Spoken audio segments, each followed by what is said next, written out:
walipata title deeds. Sasa swali ni kwamba shamba lilitokaje kuwa kwa lease na likakuja likabadilika likawa title? Ni councillors ndio walijua, na hawa councillors wakaja wakauzia raia wakaanza kujenga maduka na mengine. Sasa saa hizi tukienda kwa historia ya shamba hapa Bungoma, sasa inaonekana kuwa these title deeds are fake. Watu wangali katika shamba la nini la serikali.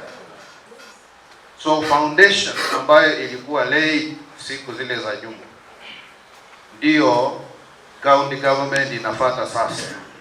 It may be making mistakes, lakini historia yake na vitabu zake zinasema mambo iko hivyo. Kwa hivyo waliofanya makosa ni wale waliotutangulia waheshimiwa councillors. Kwa sababu wakati mmoja Archbishop Zimbi akaambia kikao ambacho kilikuwa national prayers walipokuja uongozini wakati wa NAK, akasema tazama namna dhambi ya mtu mkubwa inaangaisha mtu mdogo. Hii dhambi ililetwa na waheshimiwa.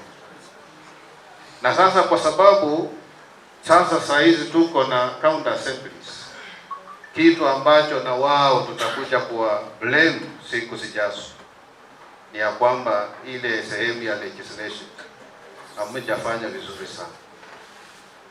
Kwa nini hamujaweka mpangilio wa town hii kwa bylaws zenu za county?